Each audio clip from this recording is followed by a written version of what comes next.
محمد مصطفیٰ صلی اللہ علیہ وآلہ وسلم کا انکار دراصل فنا کا آغاز تھا، اور جب فنا مکمل ہو گئی تو بقا کی پہلی کرن نازل ہوئی، اور وہ کرن تھی اقرأ بسم ربک الذی خلق، پڑھ اپنے رب کے نام سے جس نے پیدا کیا۔ کیا تم نے کبھی سوچا ہے کہ پہلی وحی میں نماز کا حکم نہیں آیا، روزہ نہیں، زکوٰۃ نہیں، جہاد کا بھی تذکرہ نہیں آیا، صرف پڑھنے کا حکم آیا؟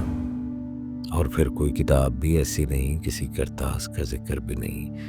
یہیں سے ہی تصوف کا، احسان کا، اس اعلیٰ ترین شعور کا آغاز ہوتا ہے۔ یہی پہلا سبق ہے تصوف کا کہ اگر تم سیکھنا چاہتے ہو، پڑھنا چاہتے ہو، تو پہلے جھکنا سیکھو، پہلے عاجزی سیکھو، پہلے اس تعلق کو سیکھو۔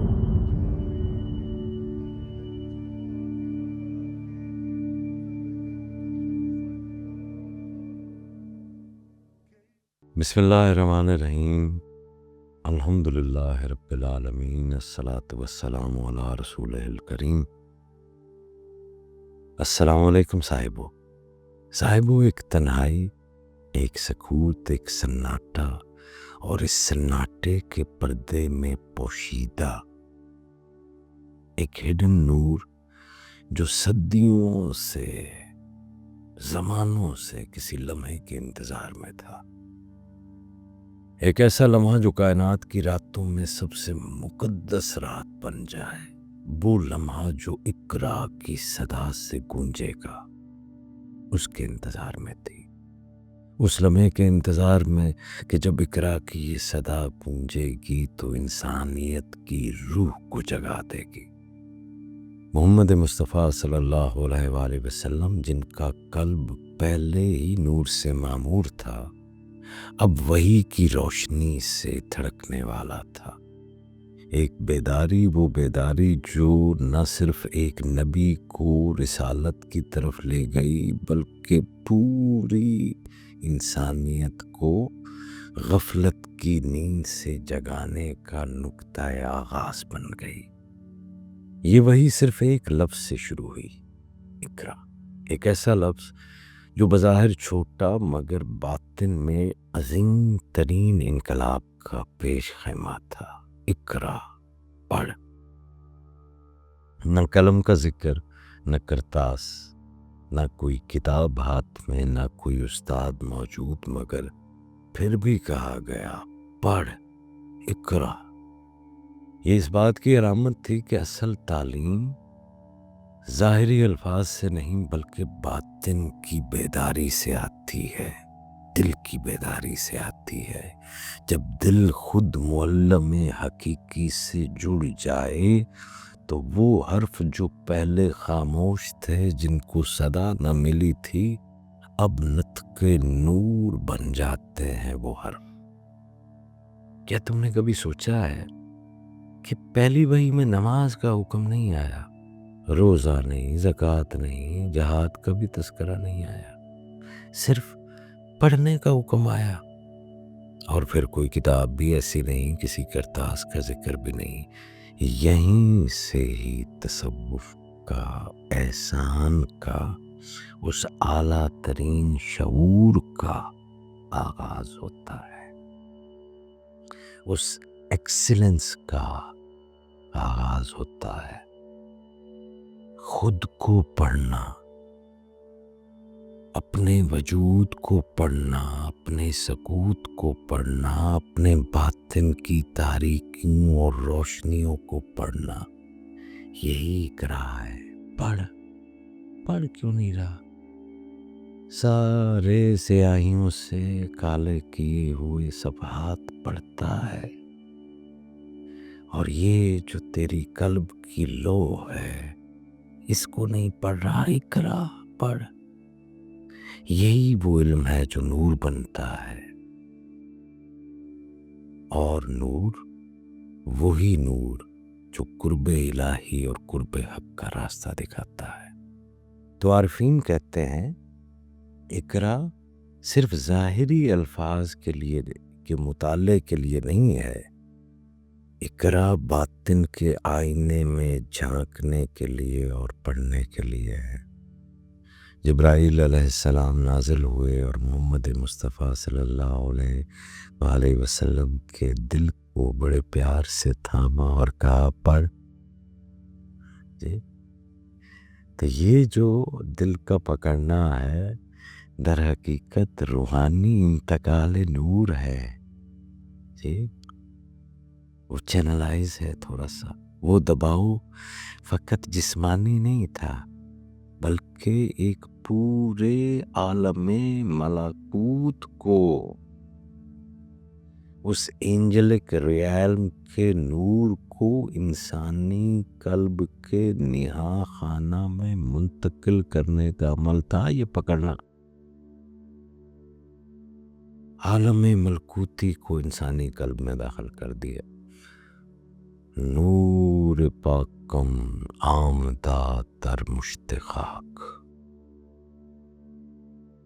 کہ مٹھی بھر مٹی میں وہ نور آ گیا، اور پھر 3 بار یہی عمل دہرایا گیا، اور ہر بار نبی رحمت صلی اللہ علیہ وآلہ وسلم نے فرمایا میں پڑھنے والا نہیں ہوں۔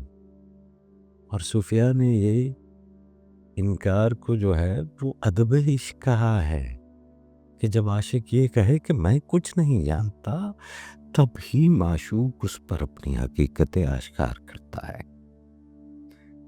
محمد مصطفیٰ صلی اللہ علیہ وآلہ وسلم کا انکار دراصل فنا کا آغاز تھا، اور جب فنا مکمل ہو گئی تو بقا کی پہلی کرن نازل ہوئی، اور وہ کرن تھی اقرا بسم ربک الذی خلق، پڑھ اپنے رب کے نام سے جس نے پیدا کیا۔ تو یہاں رب کا ذکر محض ایک خالق کے طور پر، ایک نرشر کے طور پر، ایک سسٹینر کے طور پر، ایک پالنہار کے طور پر نہیں ہے، بلکہ ایک مربی، ایک محبوب، ایک تھامنے والا، ایک ماں کی آغوش جیسی محبت رکھنے والے احساس اور اس ذات کی علامت کا نام ہے رب۔ یعنی علم کا آغاز اسی نسبت سے ہونا ہے جو ربوبیت سے بندگی تک لے جاتی ہے، اور تصوف بھی تو یہی ہے، رشتہ، تعلق، نسبت، اور اس نسبت سے علم، اس نسبت سے معرفت، اس نسبت سے نور، اور اس نسبت میں فنا۔ حضرت ذوالنون مصری فرماتے ہیں علم وہی نافع ہے جو رب تک لے جائے، باقی سب عقل کا غرور ہے۔ اگر آپ کا علم آپ کو قرب الہ کی طرف، قرب حق کی طرف نہیں لے کر جا رہا تو یہ صرف فتور ہے یا غرور ہے، یہ کوئی علم نہیں ہے۔ لہٰذا قرآن کے آغاز میں ہی علم کو کس نسبت سے جوڑا جا رہا ہے؟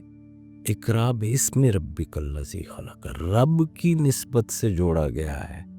یہی پہلا سبق ہے تصوف کا کہ اگر تم سیکھنا چاہتے ہو، پڑھنا چاہتے ہو تو پہلے جھکنا سیکھو، پہلے عاجزی سیکھو، پہلے اس تعلق کو سیکھو۔ علم کو قلب میں اتارنے کا عمل ہی ذکر ہوتا ہے۔ میں دوبارہ دہرا دیتا ہوں، علم کو قلب میں اتارنے کے عمل کو ذکر کہتے ہیں۔ آپ کے علم میں تو سارے اسماء الہیہ ہوں گے، ٹھیک ہے، تو وہ کیا ذکر ہو گیا؟ آپ کی یادداشت میں بھی سارے جو ہے وہ اسماء الہیہ ہوں گے تو وہ ذکر ہو گئے؟ نہیں، علم کا عمل میں ٹرانسلیٹ ہونا، قلب میں اس کا جاری ہونا، یہ ذکر ہوتا ہے، اور یہ قلب کو روشن کرنے کا طریقہ ہے، تذکر ہے، اور یہ سب اس وقت ممکن ہوتا ہے صاحبو جب انسان اپنی روح کی غرا میں خاموش ہو کر گہرائیوں میں اقرا کی گونج کو سننے لگے۔ یہ ایک ایسے نبی کے دل پر وحی ہے جو خود امی تھے۔ ہمارا کیا علم بھائی جتنا بھی علم ہو جائے، ہم کون سا پڑھے ہیں؟ کیا ہم بھی سارے امی کے امی ہیں، جاہل ہی ہیں، سوئے ہوئے ہیں۔ سوئے ہوئے کا علم کیا ہوتا ہے؟ وہ علم جو آپ کو بیدار ہی نہ کر سکا وہ کیا علم ہے؟ وہ علم جو آپ کو اللہ کے قریب ہی نہ کر سکا وہ کیا علم ہے؟ وہ تو غرور ہے یا فتور ہے دماغ کا۔ تو جب یہ نور اترتا ہے اقرا کا، تو پھر وہی امی سب سے بڑا معلم بن جاتا ہے صلی اللہ علیہ وآلہ وسلم۔ یہ اس بات کا اعلان ہے کہ تعلیم و تربیت کا مرکز وہ دل ہے جو اللہ کے نور سے روشن ہو جائے، نہ کہ وہ دماغ جو محض الفاظ کا مجموعہ ہو۔ یاد رکھیے گا کہ ہمارا تمام تعلیمی نظام، اس کا مرکز اس اللہ، اس رب العالمین کے ساتھ اگر نہ ہو، ہماری جو سٹڈیز ہیں ان کا سینٹر اگر اللہ نہ ہو تو یہ کوئی علم نہیں ہے۔ سب سے پہلے آپ کو اپنے تعلیمی نظام میں جو سینٹرل پوزیشن دینی ہے وہ آپ نے خدا کو مرکز بنانا ہے اس کا۔ پھر اس مرکز سے ساری نسبتیں اور سارے تعلق ہوتے ہیں۔ مسلمان کے تمام تعلق خدا کے حوالے سے ہیں، اس نسبت کے ساتھ ہیں، چاہے وہ رشتہ داروں سے ہوں، دوستوں سے ہوں، یاروں سے ہوں، اغیاروں سے ہوں، دوستوں سے ہو، دشمنوں سے ہو، نسبت اور مرکز اللہ رہے گا۔ یہ ہے مسلمان کی زندگی، that the central and the focal point of all of your existence and the pivot of your life should be اللہ سبحانہ تعالیٰ۔ اسی لیے اس کو، تعلیم کو، اس پڑھنے کو، اقرا کو ہارٹ سینٹرک ہونا ہوتا ہے، کیونکہ دل جو ہے وہی اصل میں منبع علم لیے ہوئے ہے۔ اور جب یہ ہارٹ سینٹرک ہوتا ہے اور خدا کے مرکز پر ہوتا ہے، تب ہی آپ کا دل اس نور علم کی ترسیل کرتا ہے آپ کی عقل اور آپ کے شعور کو۔ تو شعوری زندگی کے لیے العلیم کا نور آپ کے قلب سے پھر جاری ہوتا ہے جو عقل تک پہنچتا ہے۔ تو یہ ہے لوح راز۔ عارفین دل کو وہ سیکرٹ ٹیبلٹ سمجھتے ہیں، وہ لوح، مقدس لوح سمجھتے ہیں۔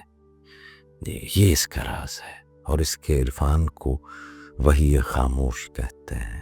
تو اقرا کی روشنی جب دل میں اترتی ہے تو ہر سانس تسبیح بن جاتی ہے، ہر لمحہ کتاب بن جاتا ہے، اور ہر چیز آیت ہو جاتی ہے، وہ چاہے آپ کے نفس کے اندر ہو یا آفاق و سماوات میں ہو۔ ہر درخت، ہر پرندہ، ہر چرند، ہر قطرہ آب، ہر سکوت، سب کچھ ایک ایسی کتاب کا صفحہ بن جاتا ہے جو صرف عاشقوں کے دل پڑھ سکتے ہیں۔ حضرت رابعہ بصریہ فرماتی تھیں کہ میں جب قرآن پڑھتی ہوں تو لگتا ہے کہ میرا دل کسی اور دل سے مخاطب ہے۔ یہ وہی دل ہے جس نے اقرا کو سنا تھا، اور وہی راز ہے جس نے امت کو علم کی پہلی سانس دی۔ تو صوفیاء کے نزدیک اقرا محض آغاز نہیں، بلکہ ہر مقام پر دوبارہ سننے کی کیفیت ہے۔ سالک جب بھی کسی مجاہد ریاضت، سکوت، خلوت، جلوت میں سے گزرتا ہے تو اندر سے ایک صدا ابھرتی ہے، اقرا پڑھ، پڑھتا جا، دیکھتا جا، اور دیکھتا جا پھر کیا کیا ہوتا ہے، اور سمجھتا جا اور کرتا جا۔ اقرا، اور تب وہ جو کچھ سیکھتا ہے وہ فقط حرف نہیں ہوتے، بلکہ اس کے لیے حال ہوتے ہیں، اور حال سے پھر کال بنتا ہے، اور کال سے پھر وصال ہو جاتا ہے۔ وصال بن جاتا ہے۔ تو یہی وہ لمحہ ہے، وصال کا لمحہ اقرا کے حال سے شروع ہوتا ہے۔ یہی وہ لمحہ ہے جب حرا کا غار پوری انسانیت